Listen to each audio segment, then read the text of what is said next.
Já, góða kvöldið og við erum velkomin í þáttinn Leigjandinn, lífið á leigumarkaði. Ég heiti Guðmundur Hrafn og í þessum þáttum erum við að fjalla aðstæður á leigumarkaði og aðstæður svona á húsnæðismarkaðnum almennt. Við höfum verið að fjalla bæði hagsmunabaráttu leigjenda víðs vegar heiminn. Við höfum verið að fjalla húsnæðismarkaðinn, hvernig hann hefur verið að þróast á Íslandi.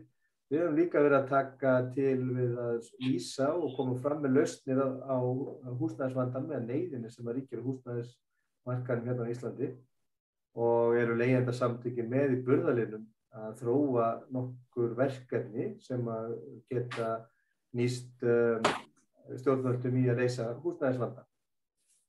Og seinni hluta þáttarins ætlum við að ræða við Þorstein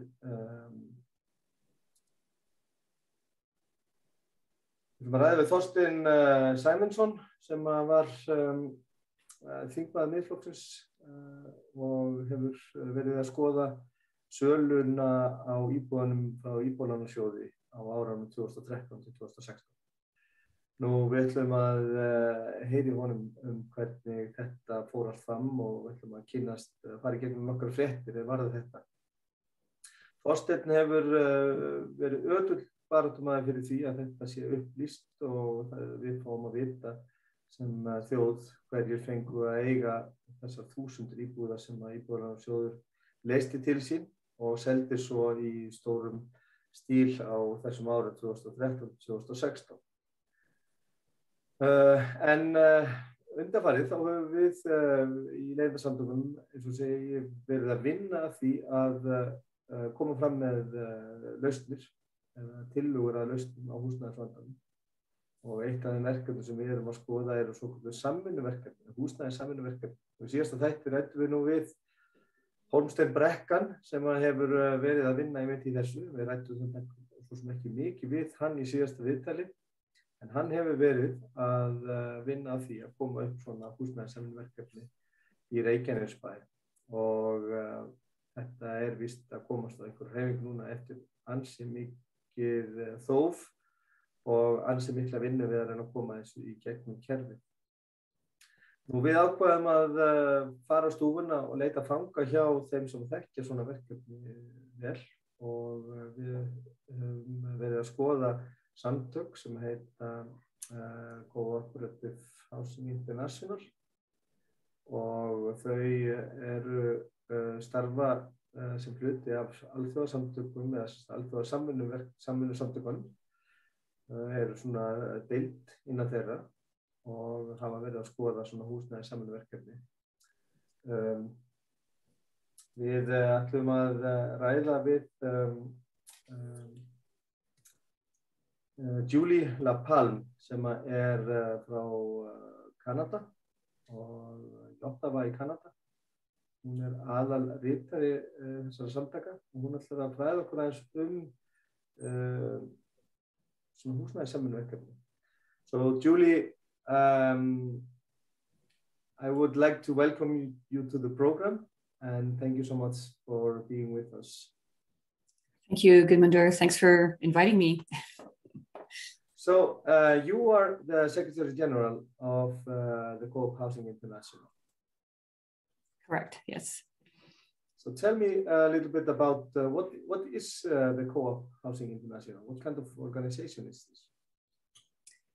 We are one of the sectoral organizations of the International Cooperative Alliance, which is the apex organization that represents all forms of cooperatives throughout the world.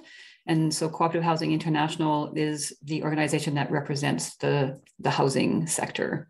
So there's insurance co-ops, there's agricultural co-ops, commercial co-ops, worker co-ops. So they all have, they're all represented by a sector that, that falls under the umbrella organization of the International Cooperative Alliance.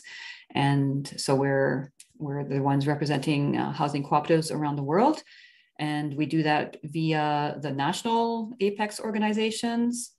So individual co-ops are indirectly members of Cooperative Housing International through their national organization. And we have over 30 members from organizations around the world. We're represented on each continent. And we promote cooperative housing as a viable housing solution.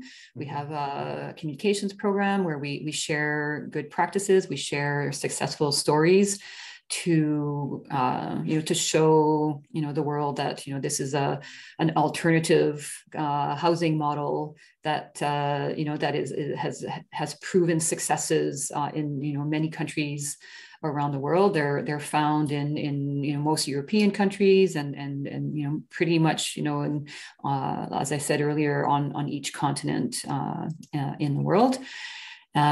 We also facilitate peer-to-peer exchanges to share good practices, innovations, successes, resources, data, and studies. And these peer-to-peer exchanges also create networking opportunities that often lead to meaningful relationships and partnerships and collaborations, which makes the co-op housing sector even stronger.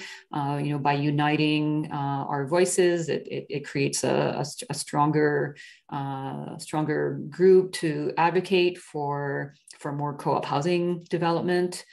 And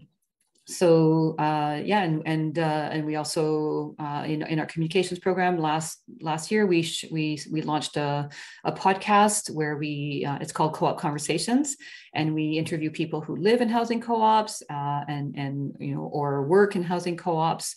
We also talk about the community land trust model, because that's also used in developing housing co-ops. And so through this podcast, we're aiming to share with people, what it's like to actually live in a housing co-op. What are their benefits, and what are the challenges, just to get a bit of an insider look in what is a housing co-op and what's it like to live in one. So that's kind of in a nutshell what we do. Yeah, it will be very interesting to find your podcast and share it, because the tenants in Iceland, probably around 40% of tenants in Iceland, they are not non-Icelandic speakers. So I think it would be very helpful for them to have a podcast such as yours distributed to them, and I will make sure that they will have that. So you are in Canada, Ottawa in Canada. When I was looking at your website a few days ago, I saw that the office was located in Belgium. Is that that's the address? Yeah. Our address is in Brussels, just because the International Cooperative Alliance, our Apex organization, is located there. So most of the sectoral organizations, are like we're kind of spread out all over the world. So sometimes the secretariat is not necessarily, based in Brussels, but it's just easier to, as opposed to putting my, personal home address on our website. It's like, I think we'll just put Brussels. So it just truly is an international organization. So you work together across the continents. Yeah. We're governed by a board of directors, and each board member comes from a different country. When we meet, before COVID, we would meet twice a year in person. And that would always be in a different city, different country, usually in conjunction with another event, like a housing event or another cooperative conference or congress or general assembly. So we try to meet when there's another event going on. So we're truly an international organization. We have board members from a few European countries, from Chile. We had a board member from Pakistan. We have one from Malaysia, US. So just kind of spread out around the world. It's amazing to hear, and I think in fact I read on your website that your previous director, he came for a visit here, I think in his final year as a director, because we have a housing co-op here that was established in the 80s. and he came here for a study visit some years back. I think it was in 2017. So I don't know if these Icelandic co-ops that were established in the 80s probably are still a member of the Cooperative Housing International. Do you know if they are? No, they're not members of CHI, and they might be members of the ICA, of the International Cooperative Alliance, through if you have an apex organization, then there's a good chance that they're a member of the ICA, but I'm not sure. I haven't I haven't had the pleasure of meeting anyone from Iceland. I do know that the Scandinavian co-op movement meet. They kind of they alternate between meeting, like either between Sweden and Norway, Denmark, and Iceland. So they kind of rotate between those countries. It's a very well developed and a very widespread concept, and still in Denmark they talk about some kind of a renaissance within co-ops housing project, and you can see companies being established that are with the primary aim of helping co-ops of establishing the housing projects. So it's of course it's going to be commercialized, or someone is going to try to establish a business within that concept. I want to ask you, since you're from Canada, and I know that in Canada it has been a quite a widespread concept. I talked to you earlier about reading Toronto's website, the website of Toronto, where they claim that one of the best investment that they've done in the city in last century was to invest in co-op housing. How is this concept in Canada? What's the status? Does it have a momentum, or is it something that is on the periphery, or is it very well known? What's the status in Canada? Well, I'd say it's a little bit, it's a mixture. It's still in the periphery, and it is gaining momentum, and and that is caused by the phenomenon that's happening everywhere. In many cities around the world is the lack of affordability in housing, and Toronto being, between Toronto and Vancouver, those are the two most expensive cities in Canada. House prices have been going through the roof in the past few years. So whenever there's, that kind of crisis and urgency, people are kind of forced to look at alternatives.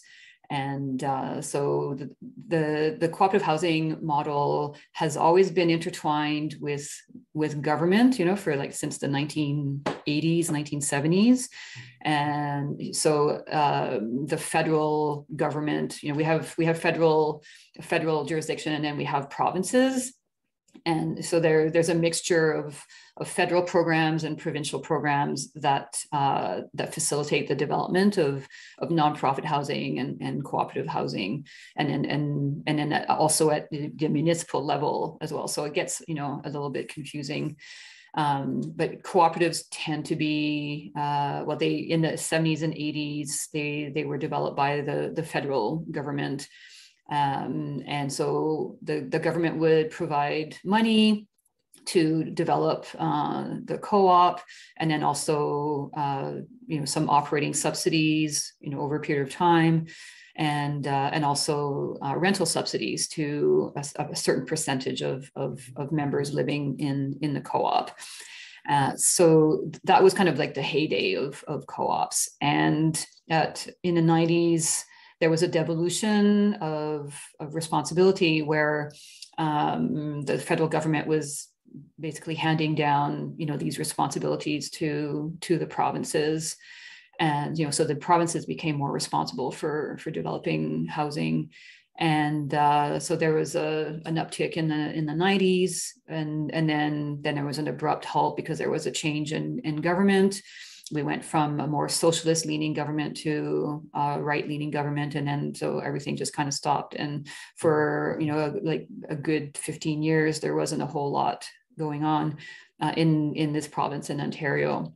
But two provinces have remained fairly active, and that's Quebec and British Columbia. So Quebec is the province, the French-speaking province that's just next to Ontario. And then British Columbia is in the west, in where all the beautiful mountains and skiing is. And so they've been much more active in developing housing co-ops. And then the city of Vancouver as well has, because it's one of the main, the most expensive cities.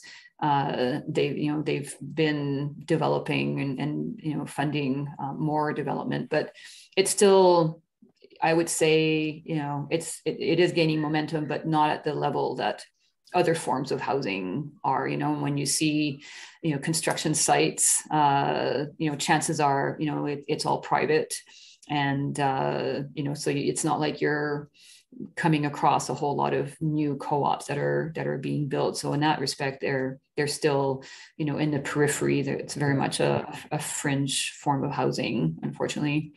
But how about the public consensus, the public knowledge, or the will? I mean, is there a good will? Do you manage to stay in the public consensus, the public debate? Are the politicians grabbing onto that, your rhetoric, or giving your project, your model away in the public debate? It is part of the conversation, especially more so during election campaigns. We just had not just, but in the summer we had a federal election, and there was a concerted effort, a concerted lobbying effort from different housing groups like co-ops and nonprofits and other organizations that pooled their resources together to create a robust election campaign. And the federal government has earmarked a lot of money towards building more housing. So it's a mixture of cooperatives and nonprofits and private housing. So in that respect, it's definitely on the radar and part of the conversation. But it tends to fade after the election is over with, and then it's the implementation phase. But I would say that people are much more aware now than maybe 10 years ago, of the fact that co-op housing exists, that there are different models of ownership or of rental, which is the case. The predominant model here in Canada is not an ownership, but it's like a non-equity model for cooperatives. Right. But if you ask, if you just ask an average person walking down the street, they know what they know about co-op housing. They won't know very much. It's not a prevalent model. They associate it with social housing, and it's kind of been co-opted by government. It used to be much more grassroots and a much more independent form of housing, but the government saw this as a way of housing people, and so they created housing programs for co-ops. And so there's on a large scale then. On a larger scale. And so there's so it's it is a form of social housing, of public housing, but not owned by the government, but just funded by them through these programs that they develop. So people see co-op housing as social housing. So they might and they would just kind of call like any whether it's like municipal public housing that has nothing to do with co-ops, people will call it a co-op, because kind of like the umbrella name that covers like all forms of social housing, and which is inaccurate, but that's the perception that people have of it. So the perception is just a general socially run governmental housing programs. It's called co-ops. Yeah. But I'm curious because now you have been you're working across continents, and you are in regular communication with some of the cooperatives around the world. Is there any part of the world, any countries or any areas where co-op housing are gaining a momentum, or do you feel like there are legislation being changed, or is there any places where the ways are being paved for co-op housing? Yeah, there's a few countries where it is gaining momentum, and legislation is is being changed to make it easier, to make the development more just less complicated, and also just recognizing there's a recognition that partnerships between government and people wanting to launch a housing co-op is the key to success. Because you're having to buy land, and some of the biggest landowners are municipalities and governments and public utilities, for example. So the legislation is being changed to facilitate that, as well as recognizing different financial instruments. So it is gaining momentum. Like in the UK, for example, there's been a lot of government money and programs to help develop housing co-ops, and so different the co-op housing sector and the community land trust sector have they've partnered to produce tools and information to facilitate the development of co-op housing and whatever form of housing that the community land trusts want to develop. It's kind of a very similar process. So does the Cooperative Housing International, is that promoting legislation change? Does it help the local cooperatives to push through changes in legislation, or is there a common legislation base or a ground for cooperative housing around the globe, or is it all very, very different? Yeah, it's all very different. There's some commonalities, and so what we do is we promote the successful parts, or the best practices of legislation, and we're actually in that's one of our projects for this year, is to collect all of the different legislations affecting cooperative housing, more at probably more at the national level, and a little bit at the regional level, but mostly at the national level. And so collecting all of these different types of legislation and then compiling them and then highlighting the best aspects, like the ones that are that may not be part of all legislation in all countries, but just the act of compiling all of this information and having it in one place is an example of the benefit of having this global body doing this, and representing housing co-ops around the world, and having the resources to compile this information, and then sharing it, and having experts come in and talk about the legislation in their particular country, and then having other people benefiting from and learning from this knowledge exchange. So that's really like our big one of our biggest tasks is is doing that, as well as like the same thing. We're compiling information on different financial instruments that housing co-ops are using in different countries as well. Because that's one of the major components of developing a housing co-op, is getting, having access to finance. Mm-hmm. And by showing, how, this is a success, how successfully, these financial instruments are being used, then, let's say, someone like you, like the tenants union can say, like, this is what they're doing in Switzerland, for example. Mm-hmm.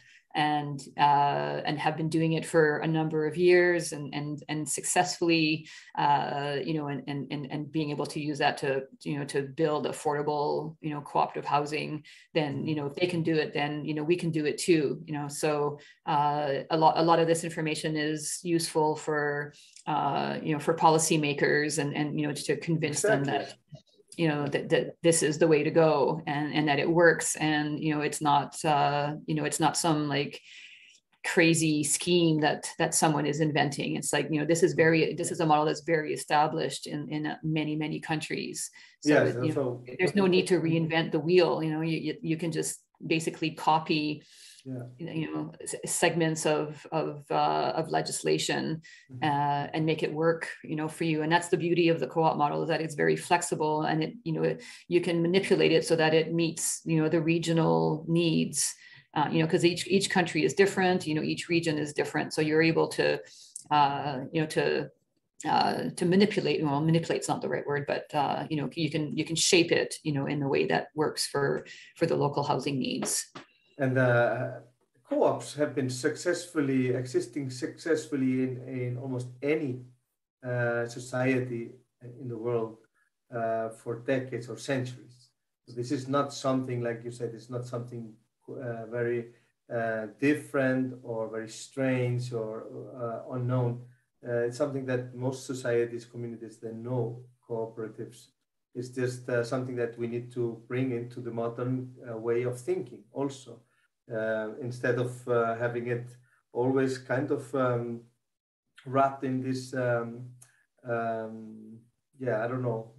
60s, 70s kind of hippie atmosphere that I feel that sometimes it is. There is one thing, of course, when communities want to establish a housing co-ops. What are the ways to start?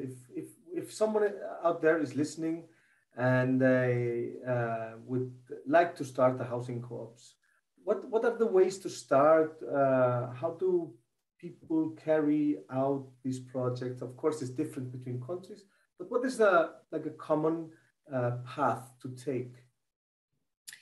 Well, the first step is to gather a group of people that want, similar things, that are interested in, in the co-op housing model, and then to go through, there's a series of, fairly straightforward steps to go through, like to answer, what, do you want? Do you want a house? Do you want an apartment? How big or how small do you want it? Do you want it to be, equity, full equity, limited equity? Do you, and then, like, just, there's the philosophical aspects, and then there's the physical aspects. So you go through, all of those questions to determine, like what it is that this group wants. And once you've developed, once you've established that, then you start looking for land and financing. You start talking to your government representatives, your local representatives, your national representatives.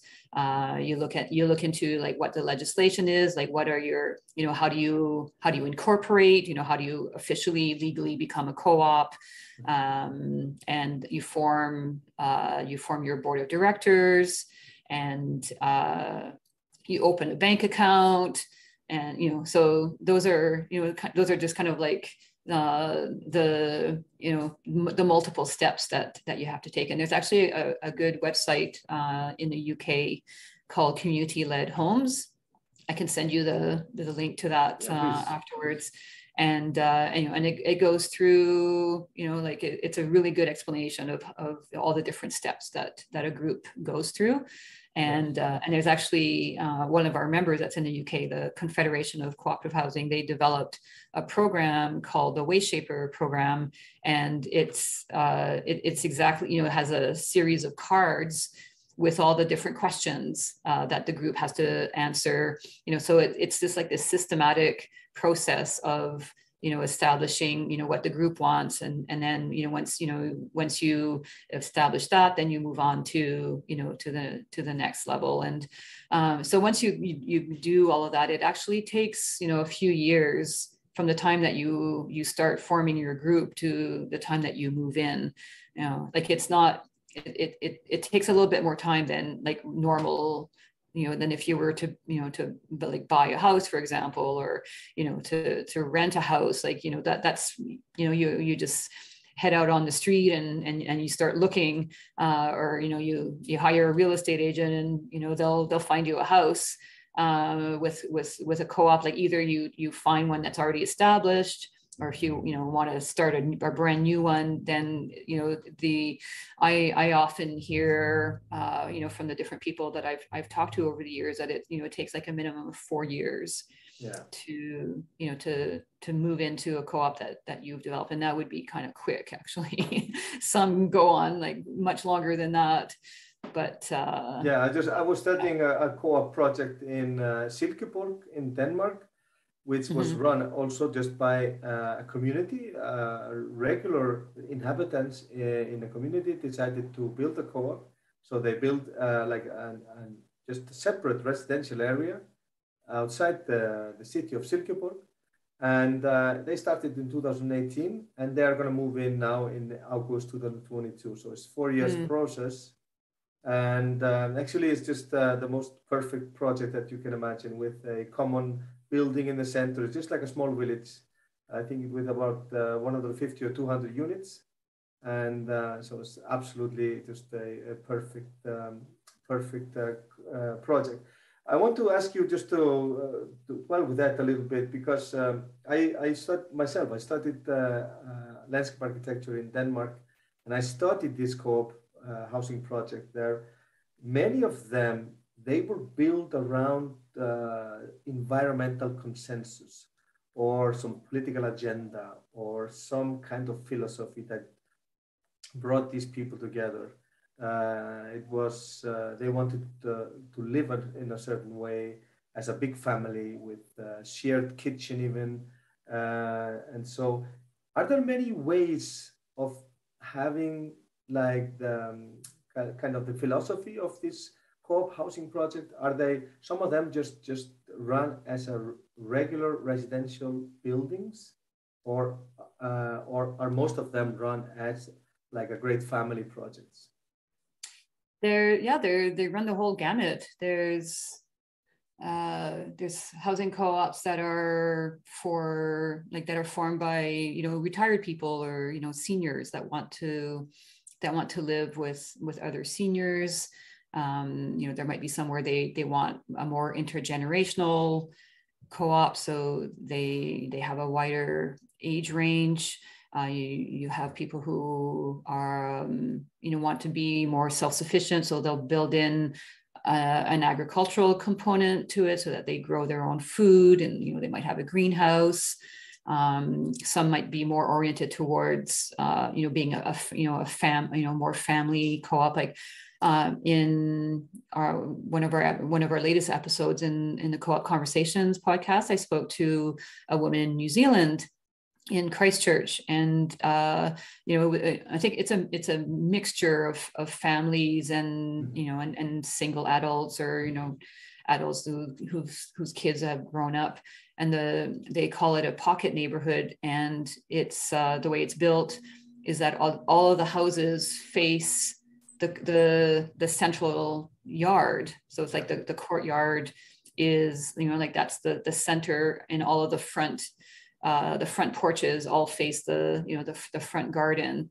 And so that way, when you come out of your house, like you're automatically, like into this garden, and so that facilitates more interaction and you speaking with your neighbors.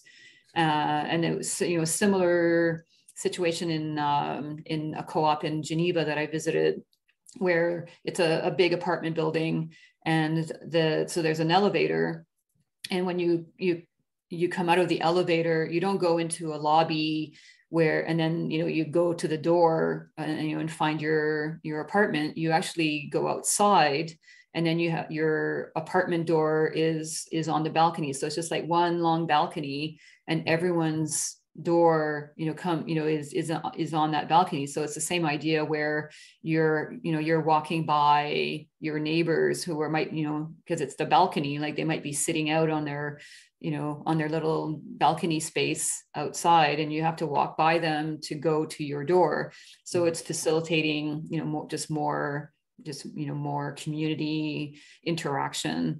And so that co-op is mixed. There's students, there's seniors, there's families. It's just the whole spectrum. And there's other co-ops that they might have started off by a particular group, like maybe a group of people who are going to the same church, or people who are part of a workers union or something like that, where they might have some money available that they've pooled together over the years, and then they have enough money to do something with it. And someone comes up with the idea of like, well, let's why don't we just build some housing, because oftentimes they might have some land as well. So there are particular like special interest groups that want to form their community, but then you also have to take into account human rights laws that might dictate that you can't just choose someone from a particular background, like you can't because then you could be accused of discrimination. So you have to build in some equity, I guess, and have a more mixed community than what you initially intended. But also co-ops that are started by artists, an artist community. They might be artists that share a studio, and they want to like there's a co-op in Toronto that is an artist co-op, so that you live. And you live in the co-op, and you also have your studio space in the co-op. So yeah, it's it's a really great way of pooling your resources together and living in a community that that is like speaks to who you are and what your beliefs are. I think in a way, because we live in a very fragmented society, there is ever-growing distance between people. We don't communicate or interact as much as we used to. We don't use the common spaces, the public spaces, and even in many modern way of planning, there is this kind of exclusion of the thought of like a community-based areas or programs. In my opinion, after studying some of these projects, they are an excellent contribution to that situation, that global situation of fragmentation in the societies. So I think this is not only a good way of solving the housing crisis, or at least contributing to solving the housing crisis, but also to this kind of I don't want to use the word crisis, but this tendency of less community sense or sentiment that we have been developing in the last 20 years or so. I think this could also counteract that. I want to ask you, do you have any feeling or regarding the financial aspect of establishing a co-op? Is there any way of saying that building a co-op is going to save the people behind the co-op? They're going to save like 20% or 30% compared to buying on a free market? Is there any way to saying like how much are you going to save in terms of like in mortgage or in regular rent?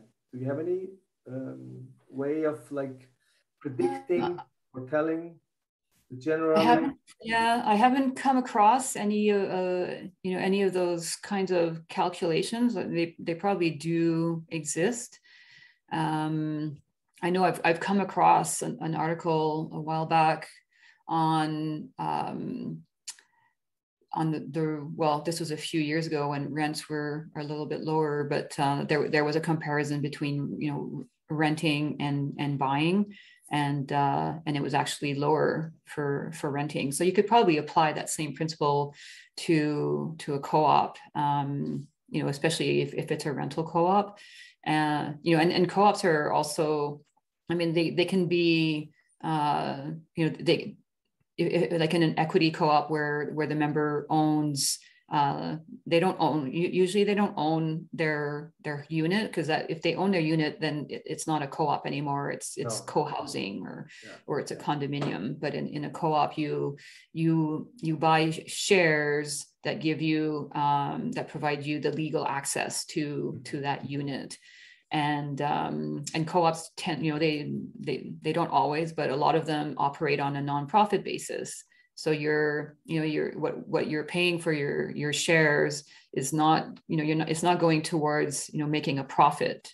So in that respect, it's probably, I would imagine it's a lot more economical than the money that you put into buying a normal house, because there is a profit that's built into that, whereas in a co-op, the market rate is probably going up, but it's not because it's a profit margin that's going up. It's just that's what the market price is for housing at any given time. So yeah, I would say it's definitely an advantage to being in a housing co-op than to be an owner. Oh, we have a new person joining us. Oh yeah, actually he was going to come later. Þorstein, ég þarf að fá þig inn aftur. Þú eru að koma aftur inn seinna. Okay, no worries. I have one question or a consideration, because I think this is actually an excellent project to go ahead with and to promote to the Icelandic authorities. The Icelandic Tenant Union just was granted a seat in the task committee from the Prime Minister last week about how to solve the housing crisis. And this is one of the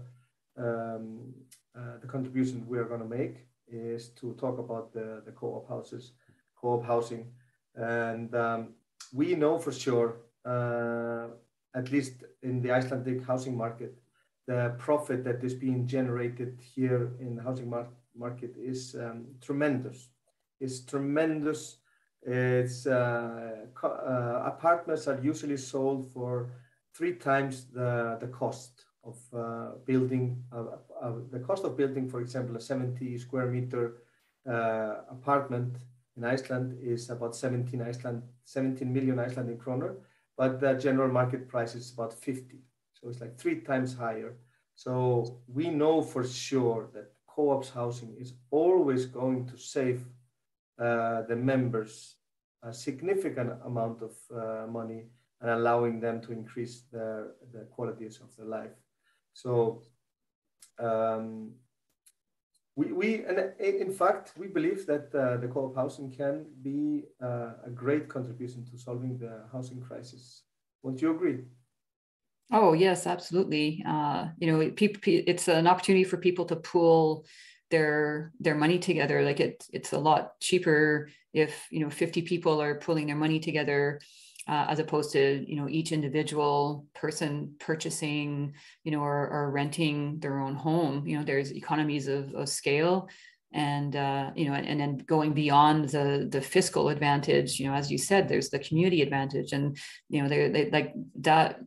you can't put a dollar sign on that, but you can definitely measure the health benefits, and the social benefits to living in a community. And there's actually been quite a few studies done, especially during COVID, where it's been proven that cooperative housing is much more resilient. People didn't lose their homes. They have security of tenure. So, they might have lost their job. They didn't lose their home. The co-op was there to support them. And people didn't feel isolated and lonely, because they knew their neighbors. And, so there was much more interaction because people already knew each other. And because of the governance of co-ops, you have a board of directors and you have committees, so it's, even if you're, not a very sociable person, if you're involved at the governance level, or at any of the organizational, levels with the committee structure, you can't help but know your neighbors and the people living in your community. So, that's a huge advantage. And, you're saving money by not having to go out all the time. You've got, you have all of your social interactions within your community. And it's a great place to raise children. It's just like a little village where children are growing up with other children, and and they have multiple parents looking after them. So it facilitates parents going to work, and they have a trustworthy neighbor that that they can ask to look after their child for whatever, a couple of hours or whatever. So there's all kinds of advantages, and also pooling of resources, having a car sharing, and bulk purchasing, and having a central place, like central washing machines, so that you're not buying all of these appliances, not having to buy an individual car. You can share these with your co-op members. So lots of financial and social advantages and environmental advantages, as you say, as well. Well, I think this has been an excellent talk, and I would like to thank you so much, Julie, for coming on the program and talk to us about the housing, the co-op housing. I think for sure it is a concept that can be implemented in with great benefits for the Icelandic community, and of course the communities abroad. Þetta var sem sagt Julie frá Cooperative Housing International. Hún í Ottawa í Kanada og var að segja okkur frá húsnæðissamvinnuverkefnum sem á mikilli siglingu núna allan heim og eru kannski hluti af lausninni sem við sjáum að þurfa að koma til hérna til að leysa húsnæðisvandann. So Julie, thank you so much, and I look forward to speak to you soon. Thanks for having me. It was my pleasure. Good luck with your efforts in developing cooperative housing, and if you have any questions or need any connections with anyone in a particular country, I'm happy to help you out with that. So it was my pleasure to share some insights, and hope to keep in touch. Thank you so much. We keep in touch. Thank you. All right.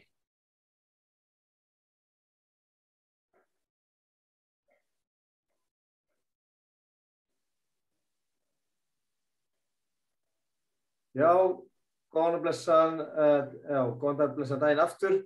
Við erum hérna mætt með góðan gest til okkar, það Þorstein Sæmundsson. Við höfum verið að ræða sölu á íbúðum sem Íbúðalánasjóður tók til sín eftir hrunið, og losaði sig við árunum 2013 til 2016. Þetta voru alls 4.200 íbúðir. Við farið yfir það hérna á netinu og nefndu það í síðasta þætti, hvernig þetta sumtaði þessu bara að. Við reiknuðum út að meðal söluverðið á þessum fasteignum hefur verið 16,9 milljónir. Það voru 4.210 íbúðir sem voru seldar á 77 milljarða. Nú, það þarf engan stærðfræðisnilling að segja okkur það að þetta var náttúrulega algjöru hrakvirði og mikið af þessum kaupendum voru líka að koma með gjaldeyri að utan í gegnum fjárfestingarleið Seðlabankans á 20% afslætti. Þetta náttúrulega gjörbreytir húsnæðismarkaðinn á þessu tíma, verður þarna til eðlisbreytinga, verður þarna eðlisbreytinga á húsnæðismarkaðnum þar sem að verða til risastór leigufélög. Við fengum hérna mikið forskot og hérna til þess að koma sér fyrir á markaðnum. Nú, við nefndum það líka núna í vikunni á svona í umræðinu á Facebookinni hvernig hlutfall þeirra sem eru að kaupa sér húsnæði að 63% af öllum þeim sem hafa keypt húsnæði frá 2005 á Íslandi eru lögaðilar eða eignafólk sem eru að kaupa eign númer 2, 3, 4, 5. Það eru 63% af þeim sem hafa verið aktífir á fasteignamarkaðnum. Þetta segir okkur það 37% af húsnæðinu sem hefur komið inn á markaðinn frá 2005. Það sé að sá fjöldi íbúða sem hefur komið inn á markaðinn. Þessar nýbyggingar frá 2005 eru 63% eigum lögaðila og þeirra sem eiga fleiri en einu íbúð. Nú, það voru fréttir af því að í fyrra hefðu 33% af kaupendum verið þeir sem voru að kaupa sér fyrstu fasteign. Það er að segja ungi krakkar sem eru að nota ívilnanir ríkisins til að koma sér fyrir inn á fasteignamarkaðnum, sem er bara gott. En það segir okkur þá bara söguna að það er hverfandi hluti af fólki sem er á leigumarkaði sem er að komast inn á fasteignamarkaði. Ef að fasteignamarkaðin meira og minna er allur samastendur allur af fyrstu kaupendum sem eru með ívilnanir frá ríkinu og lögaðilum. Þetta er náttúrulega mjög bara óeðlilegt ástand og segir okkur líka þá sögu að leigjendur eru fastir á leigumarkaðinum. Nú, þetta eru ískyggilegar tölur sem það náttúrulega rýna betur í og koma betur í umræðinu. Þarna hefur orðið eðlisbreyting á fasteignamarkaðinum. Nú, þetta er náttúrulega tilkomið út af þeim aðstæðum sem urðu uppi við söluna á íbúðum sem bæði bankar og Íbúðalánasjóður hrifsuðu til sín eftir hrunið. Nú, Þorstein Sæmundsson sem var þingmaður hjá Miðflokknum, hann barðist ötullega fyrir því að þetta yrði allt saman upplýst og við fengjum að vita það hvernig var staðið að þessum sölum vegna þess að sitt sínu skverjum hvernig var staðið að þessu og ekki voru allir á eitt sáttir með það. Vertu velkomin Þorsteinn og takk kærlega fyrir að koma þetta til okkar og ræða þessi mál við okkur. Já, takk fyrir að bjóða mér. Þetta sem þú sagðir, það er að vísu þessar 4.000 íbúðir seldar á tíu en það betri ekki því að þetta var tekið af fólki á algjöru hrakvirði.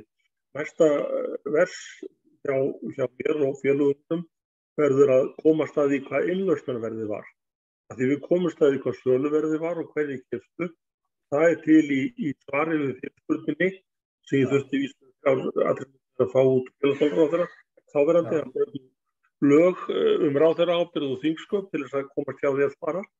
En svo var þetta nú togað út úr honum og það kemur í ljós að ég ætla að segja ykkur frá einni sölu fyrst. Það er árið 2016, það voru 138 íbúðir seldar hér í Reykjavík og höfuðborgarsvæðinu. Bara á fínum stöðum, upp í Breiðholti, í miðborginni, í Kópavogi, hér og þar. Seldar á 1,7 milljarða. Og það geta allir deilt þessum 138 upp í 1,7 árið 2016 og fundið út hvað meðalverðið var á íbúð. Sá sem kaupir, hann borgaði ekki krónu út. Ekki eina krónu.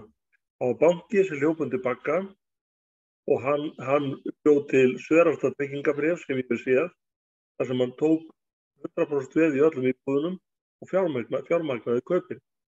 Það segir sig alveg sjálft að þessi gerningur var gerður þannig að síðan fengu menn jafnvel lán frá Íbúðalánasjóði til þess að fjármagna þessi kaup sem við voru að standa að. Og kaupið, lánakjörin voru til þeirra sem reka óhagnaðardrifna starfsemi. Þegar menn föttuðu það, allt í einu, við erum bara að græða þessu og þetta ekki í hug og skiluðum með penningunum. Þetta eru dæmi þetta líka. Og það sem ég setti fram í grein sem ég benti þér á, þar sem ég spurði hverju fengu svo að kaupa íbúðirnar.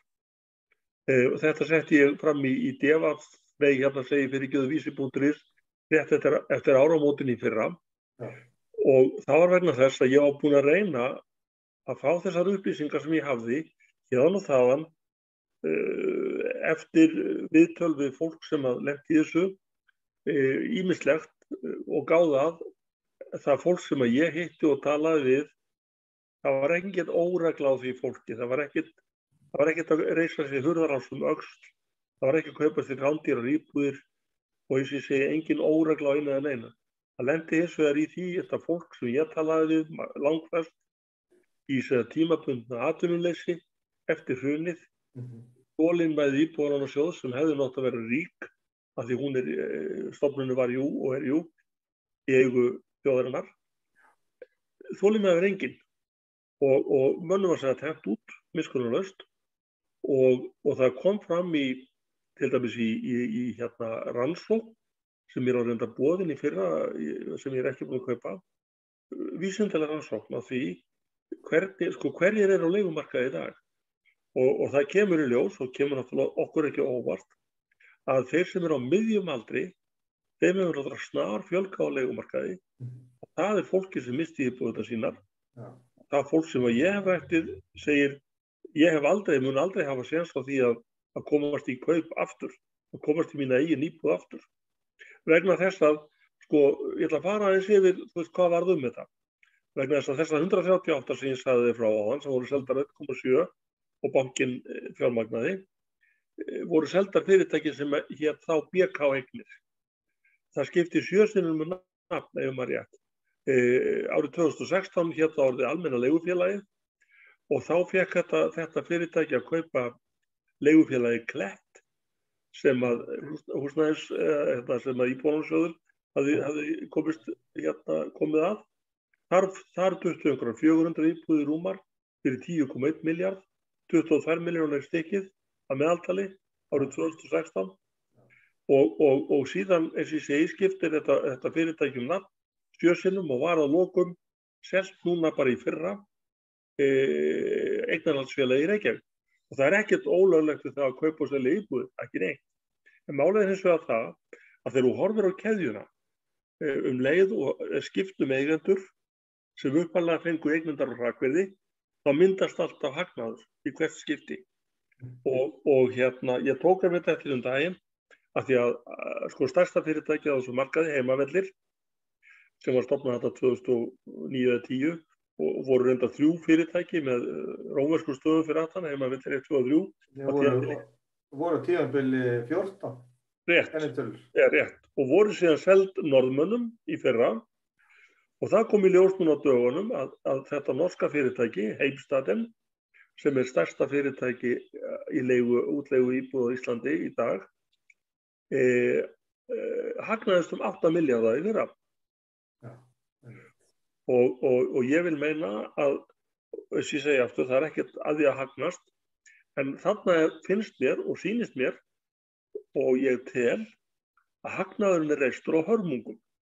Hagnaðurinn er reistur á hörmungum annarra og í sjálfu sér hef ég oft velt fyrir mér vegna þess að sögur þessar fólk sem ég var að segja frá áðan til dæmis hvernig uppboðin fóru fram og svo framvegis, það eru með þeim hætti að ég held að það þyrfti að fara fram opinber rannsókn af því hvernig þetta var allt saman gert.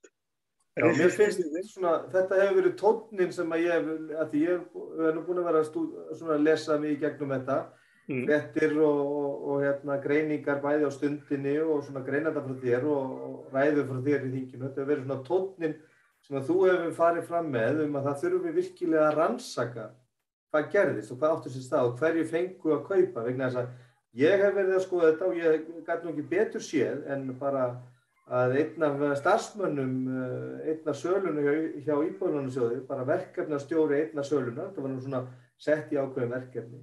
Hann var byrjaður að vinna bara fyrir heimavelli áður en að því verkefninu á vegum Íbúðalánasjóðs lauk. Það var verkefni að selja einhverja 600 íbúðir og því lauk í maí 2016 en hann byrjaður að vinna sem lögfræðingur hjá heimavöllum í nóvember 2015.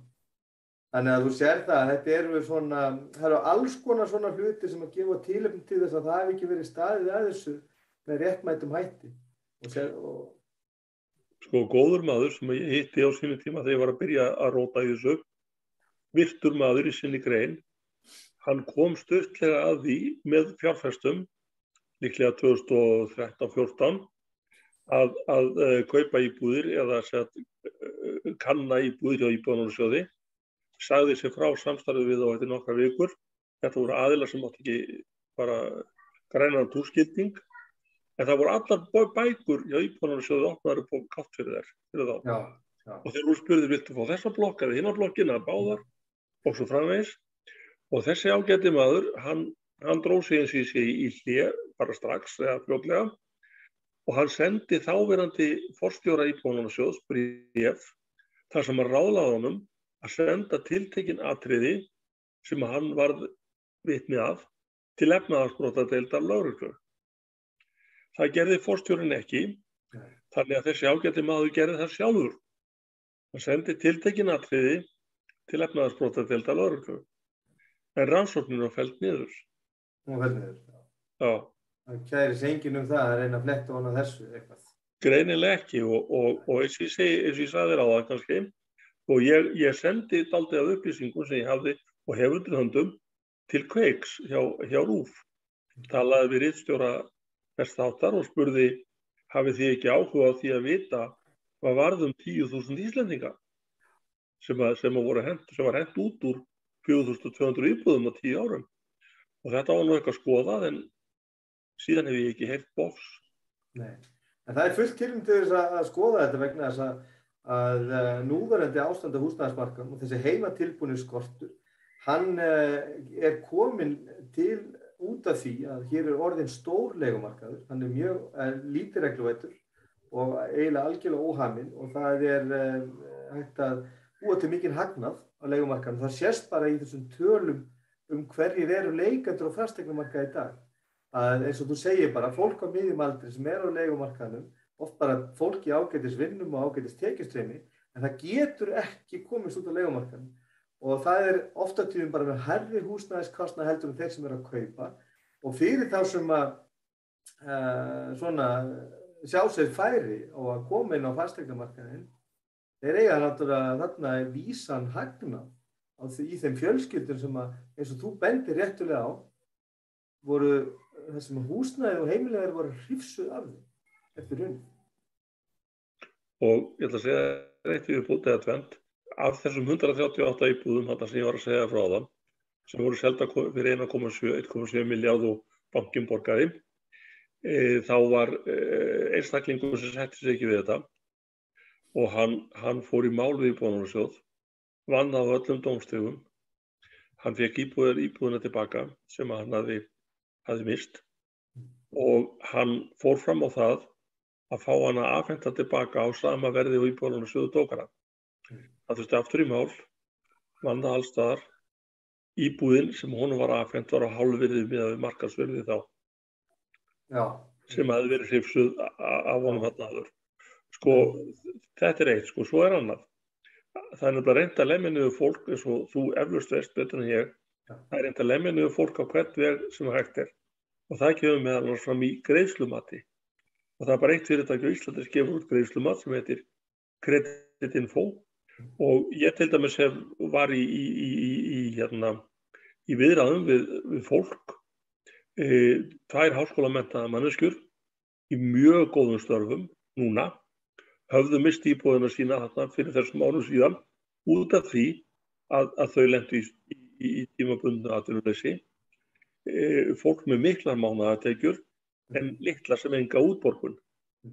Og þau voru að borga þegar ég talaði við þau, einhver 300.000 kall á mánuði í leigu og gátu það alveg, sko. En málið var hins vegar það að þegar þau vildu kaupa, þá var sagt við, nei, heyrðu, sko, þið hafið ekki greiðslugetu til þess að borga Íbúðalánasjóðsláni, nei, að húsnæðislánin segir kostum í banka eða annars staðar upp á 300.000 kall. Þið hafið ekki greiðslugetu í það. En þau höfðu greiðslugetu í það að borga leigu upp á sömu upphæð. Já, og jafnvel þó að afborganir húsnæðislánum séu kannski 60-70% af leigunni, þá er fólk verið að fá synjun á þeim forsendum. Hárrétt.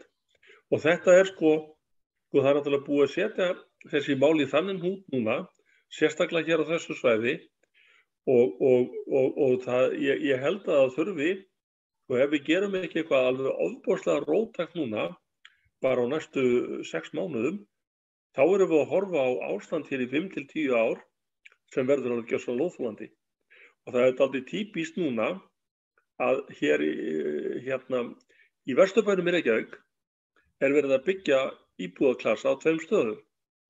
Rétt við Héðinshúsið gamla og við hringtorgi hjá Jóðalhúsinu. Og við getum reynt að ímynda okkur báðir hvað íbúðir í svona húsum koma til með að kosta og hverjir séu líklegir kaupendur. Það verður ekki fyrstu kaupendur í þessum húsum. Nei, þetta eru dýri fermetrar og það er líka bara þannig að þegar að þú ert komið með fasteignamarkaðinn þannig að þú ert með stór leigufélög, fjársterk aðila sem eru að sópa til sín eignum, að þeir halda bæði upp í fasteignaverði og skapa mikið þrýsting og skapa skort. Og þessu skortunum svo leiðir líka aftur til hækkandi fasteignaverði. Í Danmörku segja að frumforsendan fyrir því að þeir vildu vera með sterka og öfluga leigjendalöggjöf væri til þess að skapa ekki þessa aðstæður á húsnæðismarkaði að það væri eftir miklu að slægjast á leigumarkaðinn, eins og er hér. Nú er leigumarkaðurinn orðið tæplega 30.000 heimili og leiga er búin að hækka yfir 100% á síðustu 10 árum, meðan hún hækkaði bara 15,3% á meginlandinu, sem er búin að hækka 7-falt meira á Íslandi. Og það skýrist af því að leigumarkaðurinn er orðið það stór og þú bendir réttilega á, þetta er kannski fólk með ágætis greiðslugetu. Og það er verið að nýta sér hana og komið í veg fyrir að fólk eigi sér einhverja viðreisnar vonum við að komast inn í það húsnæðisöryggi sem allir eru að leita eftir í séreign. Því að það er ekki séreignin sem slík sem að fólk eru eftir, það er húsnæðisöryggi. Svo er annað líka, til þess að gera þetta ennþá verra, þá kom félagsmálaráðherra og húsnæðisráðherra með fram frumvörp í fyrra sem sagt breska leið þar sem að ríkið leggur fram ákveðina upphæð þegar þú ert að kaupa hús. Ágætis hugmynd, sko, hún var reyndar ekki eins útfærð eins og í Bretlandi, ekki eins og er. En málið er þetta, það er ekki til íbúðir á höfuðborgarsvæðinu sem falla inn í þennan ramma sem var settur þarna. Og eins og þú veist, það var lagt blátt og bannið því að það verður keypt að notaðar íbúðir í Reykjavík og höfuðborgarsvæðinu á þessum kjörum, það mátti gera út á landi og við sjáum það líka, sko, að fólk flýr höfuðborgarsvæðið í stórum fjölda og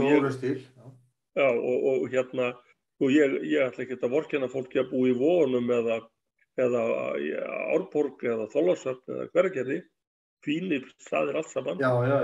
En þetta segir bara, við erum líka að leita því að minnka, sko, umferð.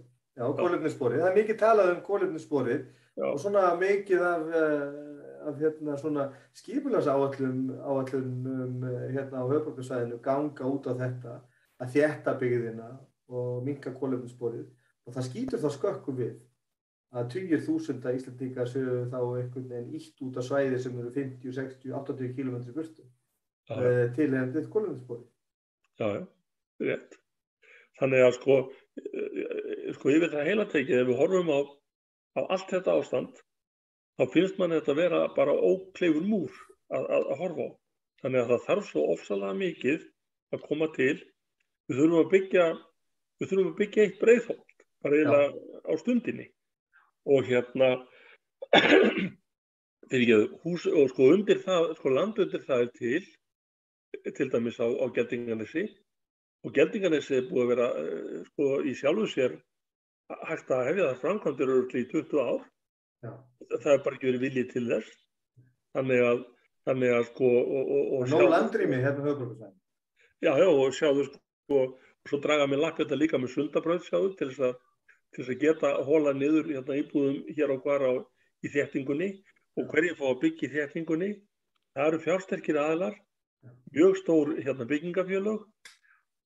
Það engir einstaklingar eða byggingarsamvinnufélög eins og þú varst að tala áðan, sem mjög heillandi form og virkaði mjög vel hér á Íslandi sko á árunum svona 65 til 80.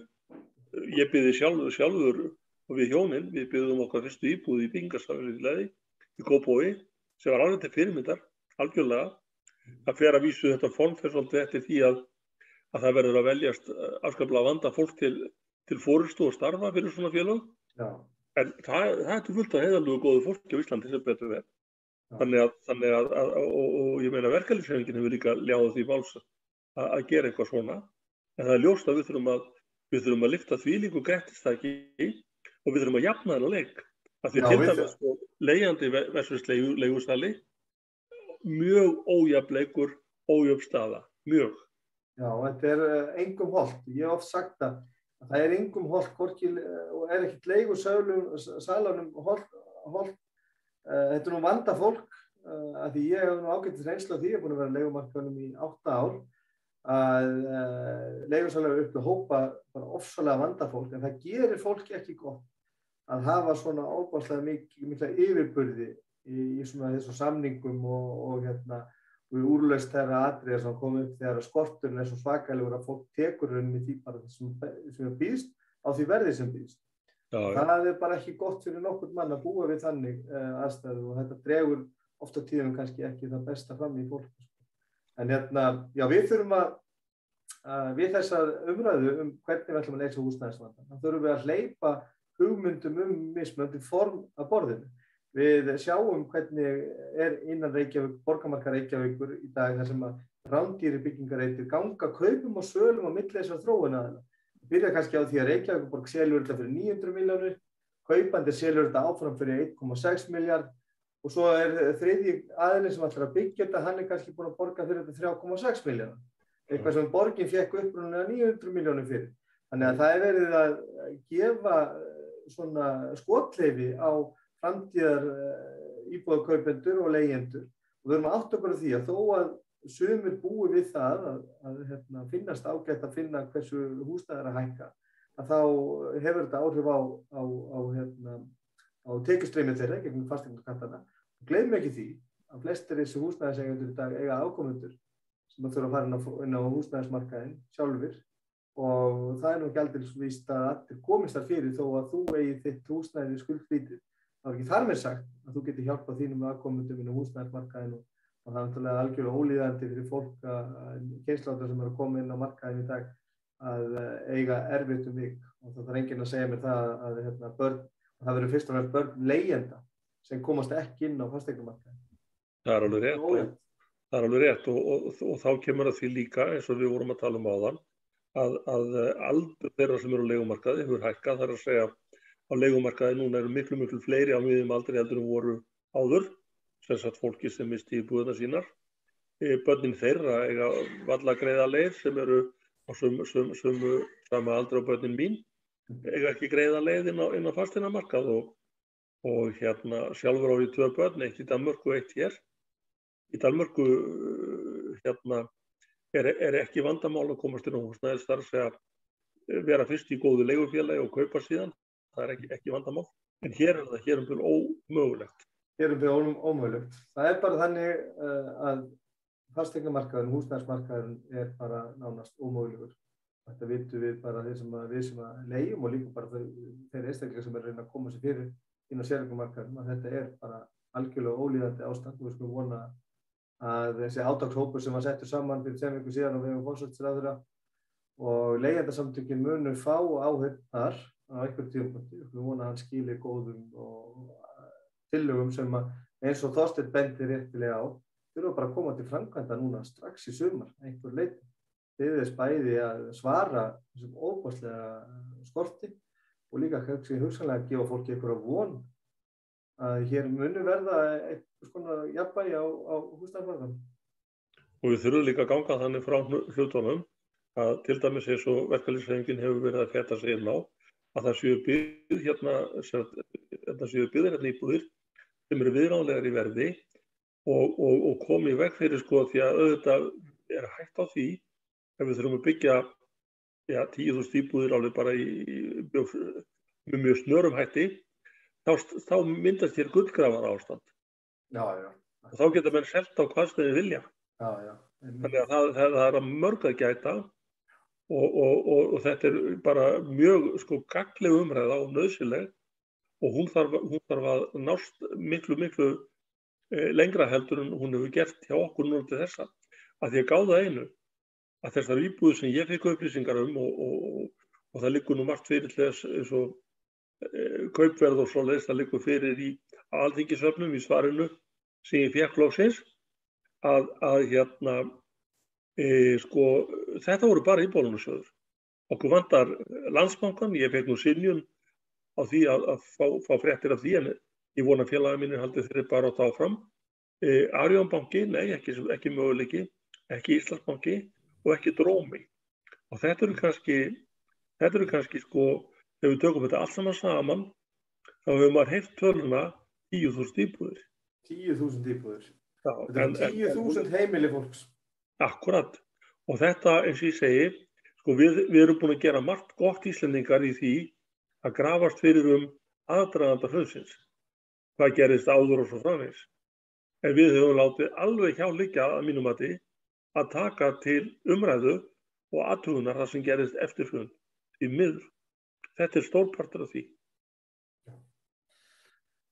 Nú, við munum halda áfram að fjalla þetta, bæði á vefnum hjá okkur og í umræðinu og ætli við tökum ekki þetta samtal upp aftur þegar líða fer á vorið.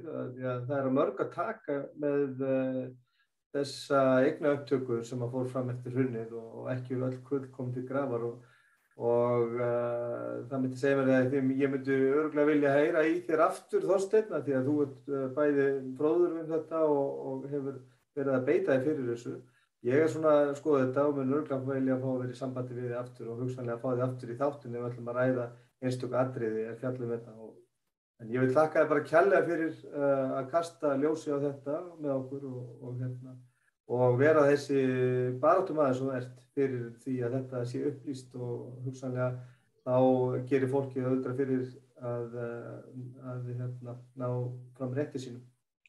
Þakka ég kærlega fyrir þetta. Ég er reiðubúinn hvenær sem er og ég hef sagt það oft bæði í ræðuriti að fólkið sem varð fyrir þessu á skilið réttlæti og við þurfum að berjast fyrir því. Það eru góð lokaorð. Þakkum þér kærlega fyrir og við sjáumst síðar. Takk.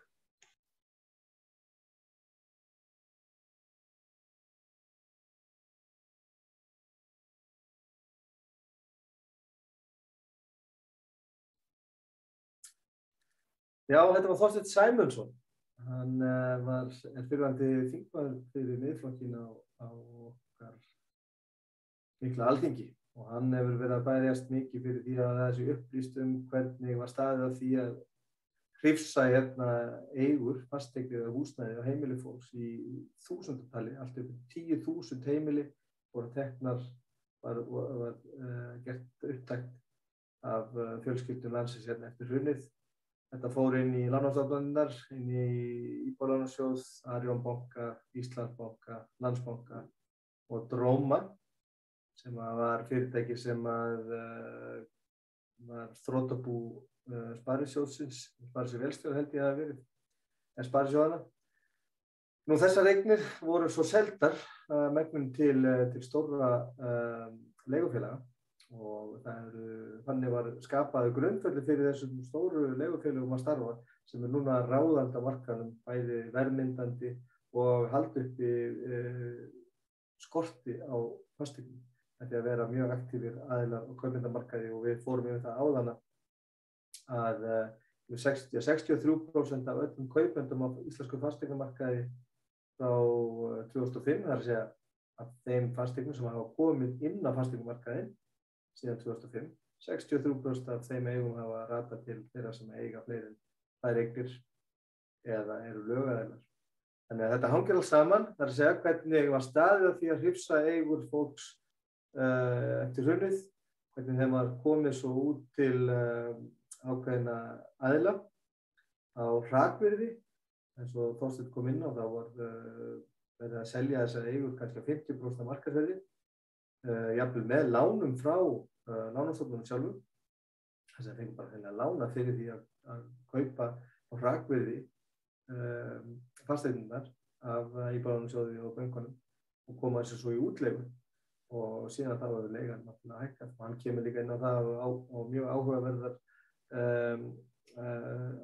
það sem hann nefnir samsetningu leigjenda að aldur samsetning leigjenda hefur hækkað. Segir okkur það að það er komin selvi splungun í þjóðfélagshópur inn á leigjendamarkaðinn. Það eru fólk á miðjum aldri eins og undirritaður sem að hefur greiðslugetu upp á einhverju marki og það eru leigusalarnir sem finna út úr því að það er þetta kreist út úr þessu fólki ákveðin upp að húsaleigu hverju minnsta mánuði og það er svona farið að 5 sársögum mörgum og þannig er þessi ástandi viðhaldið. En við ætlum að ræða þetta og fjalla þetta náttúrulega meira þegar að líður á vorið en þetta var Leigjandinn, lífið á leigumarkaði. Ég heiti Guðmundur Hrafn, þakka fyrir mig og við sjáumst í næstu viku á þriðjudagskvöld.